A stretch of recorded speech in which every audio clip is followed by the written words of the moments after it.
قال المؤلف والمفسر رحمه الله تعالى أدام النفع بعلومه وعلومكم في الدارين آمين إلى أن قال وقد روى ابن أبي حاتم من حديث معمر أن عبد الكريم الجزري عن طاووس قال قال رجل يا رسول الله صلى الله عليه وسلم إني أقف المواقف وأريد وجه الله وأحب أن يرى موطني فلم يرد علي رسول الله صلى الله عليه وسلم شيئا حتى نزلت هذه الآية۔ اس روایت میں ہے کہ ایک آدمی نے حضور کی خدمت میں عرض کیا کہ یا رسول اللہ میں اپنے تمام مواقف تمام عبادات کے لیے اللہ کی رضا اور اللہ کی خوشنودی چاہتا ہوں، اور میں یہ بھی محبوب رکھتا ہوں کہ میں اپنے اس مقام کو دیکھوں۔ حضور نے کوئی جواب نہ دیا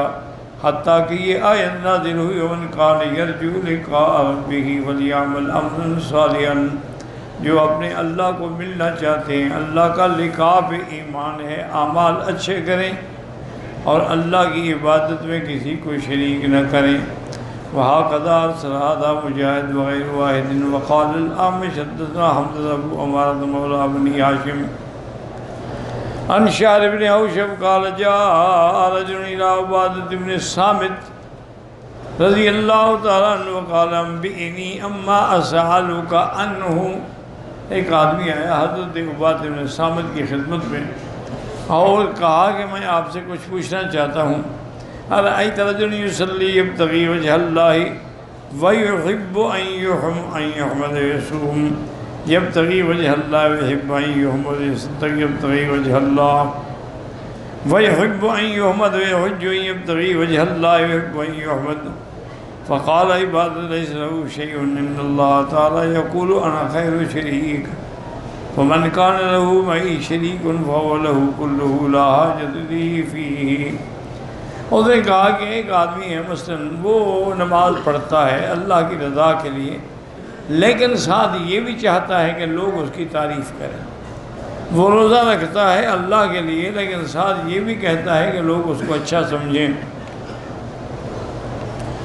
صدقہ کرتا ہے، حج کرتا ہے، لیکن یہ بھی ساتھ چاہتا ہے کہ لوگ میری تعریف کریں۔ تو آپ نے فرمایا تمہارے لیے کچھ بھی نہیں، کیونکہ جب خواہش میں ریا آ گیا تو اب تمہارے لیے ثواب کا کوئی سوال ہی پیدا نہیں ہے، کیونکہ ریا جو ہے وہ تو شرک خفی ہے، عمل برباد ہو جاتا ہے۔ لیکن ایک بات سمجھیں، ایک یہ ہے کہ اس کی نیت یہ ہے کہ میں حج کر رہا ہوں لیکن لوگ بھی مجھے اچھا سمجھیں، تو پھر کوئی فائدہ نہیں۔ ایک یہ ہے کہ وہ تو خالص اللہ کے لیے کر رہا ہے لیکن لوگ اچھا سمجھتے رہے، اچھی بات ہے، یہ بھی اس کو دنیا میں جدا، لیکن اس کی نیت کو دخل نہ ہو۔ وہ یہ نہ چاہے کہ لوگ مجھے حاجی کہیں اور لوگ مجھے نمازی کہیں اور لوگ مجھے پرہیزگار کہیں۔ وہ اپنے اللہ کی عبادت کرتا ہے، اگر اس پر لوگ تعریف کرتے ہیں تو اس پہ کوئی ہم منع نہیں ہے۔ اس لیے اللہ پاک فرمائیں گے کہ جس نے میرے ساتھ شریک کیا تو وہ شریک کے پاس سب کچھ لے جاؤ، مجھے کسی چیز کی ضرورت نہیں ہے۔ وقال الامام احمد حدثنا محمد بن عبد الله بن زبیر حدثنا کثیر بن زید عن ربیع ابن عبد الرحمن بن سعید الخدری عن نبی عن جدی قال كنا نتناوب رسول اللہ صلی اللہ علیہ وسلم فنبیذ عنده تكون له الحاجت وهو يترك امر الليل في عسرا۔ ابھی سعید خدری اپنے والد سے روایت کرتے ہیں، وہ اپنے دادا سے، کہ ہم باری باری کرتے تھے کہ ایک رات میں حضور کی خدمت میں رہوں گا، ایک تم رہے گا، ہم وہیں رہیں گے گھر کے قریب تاکہ حضور کو کسی چیز کی ضرورت ہو تو ہمیں بلا لیں گے۔ فَكَسُرَ الْمَحْبُوسُونَ وَأَهْلُ النَّوْمِ فَكُنَّا نَتَحَدَّثُ فَخَرَجَ قَالَ مَا هَٰذِهِ وَقَالَ كُنَّا تُبْنَا إِلَى اللَّهِ أَيْ نَبِيَّ اللَّهِ إِنَّمَا كُنَّا فِي ذِكْرِ الْمَسِيحِ وفرقنا منه قال لا أخبركم بما هو أخبر من المسيح عندي قال قلنا بلى قال الشرك الخفي يقوم الرجل يصلي لمكان الرجل۔ اب کہتا ہے کہ نتیجہ یہ نکلا کہ بہت سارے لوگ جو ہے نا پھر وہ بھی آنے لگ گئے، نوبائی کو وہاں۔ ایک دن ہم بات کر رہے تھے کہ حضور پاک تشریف فرمائے، کیا بات کر رہے ہو؟ ہم نے کہا حضور ہم بات کر رہے تھے مسیح دجال کی، وہ بڑا فتنہ ہے اس کے خوف کی وجہ سے،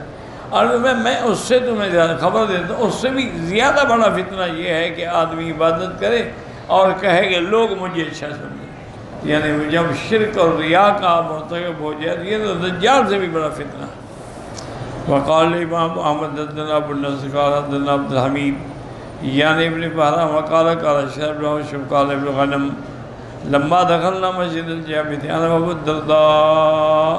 لقينا بعض الصحابة اخذ يميني بشمالي وشمال ابي الدرداء بيميني فقال يمشي بيننا وبين واللہ اعلم ما نادى به۔ اب کہتے ہیں کہ ہم مسجد الجامعہ میں اور ابو الدرداء گئے، وہاں ہمیں حضرت عبادہ بن الصامت صحابی ہیں حضور کے، ان سے ملاقات ہوئی،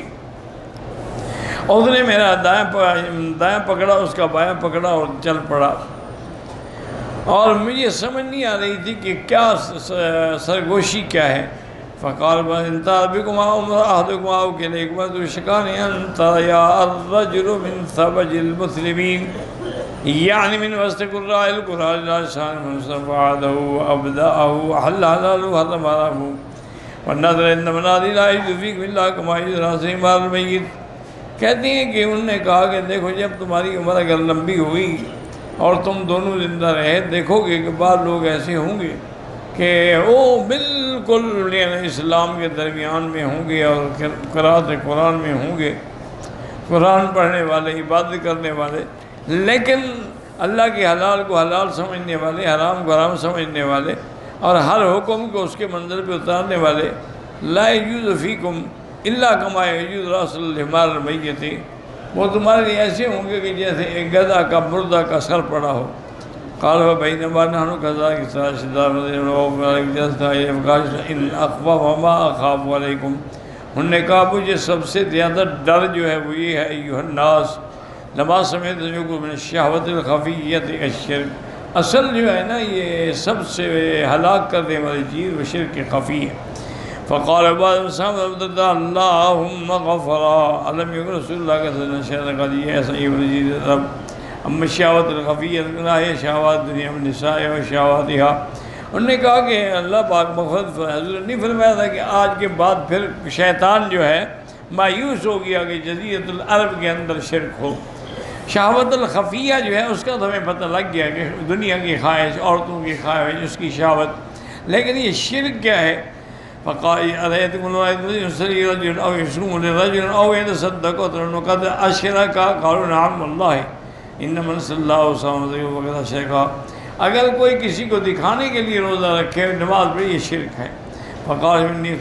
من صلى الله يرائی وقد اشرك، جو دکھانے کے لیے نماز پڑھے وہ شرک ہے۔ ومن صام يرائی فقد اشرك، روزہ رکھے دکھانے کے لیے وہ شرک ہے۔ ومن صدق يرائی فقد اشرك افلا يعبدون ما ابتغى به وجه بذلك من كله فيقبل ما خلد ما اشرك به يقول ان الله يقول، وہ فرماتے ہیں کہ اچھا ہو سکتا ہے جتنا عمل ہمارا خالص ہو وہ قبول ہو جائے، اور جس میں شرک ہو وہ اللہ قبول نہیں کریں گے۔ انہوں نے کہا نہیں، ذرا بھی شرک آ گیا تو سارا قبول نہیں کریں گے۔ قال انا خیر کثیر من شیء من عمل قلیل و کثیر لشریک ہی، اس کا عمل تھوڑا ہے یا وہ اس شریک کے بعد لے جائے، مجھے اس کی کوئی ضرورت نہیں ہے۔ طریق نخرى لبعضی قال امام محمد بن زید بن الحباب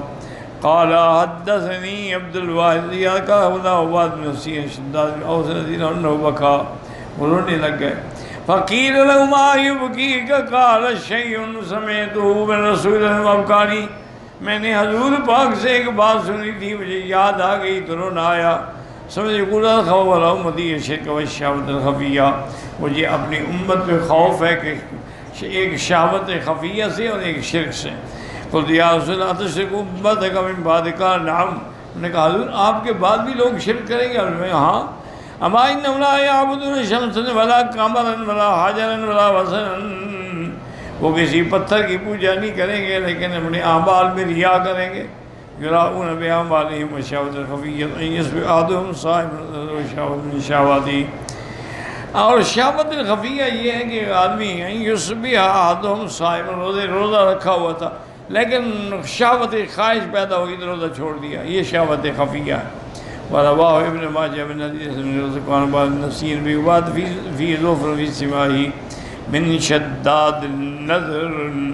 حدثنا حدیث آخر قال حافظ البکار ابو بکر بزار قال حدثنا عاصم بن جعفر الاحمر قال حدثنا علي بن ثابت قال حدثنا قيس بن ابي حسين ابي سامي رضي الله عنه قال سمع الله يوم القيامه اللہ قیامت کے دن فرمائے گا انا خیر شریک من اشرک بی احدا، کسی نے میرے اعمال کے لیے کسی کو شریک کیا سارا اس کو دے دو، مجھے ضرورت نہیں ہے۔ وقال امام احمد حدثنا محمد جعفر حدثنا شعبہ سمعت لا حدثنا نبی جروی ان اللہ عز وجل قال خیر الشرکاء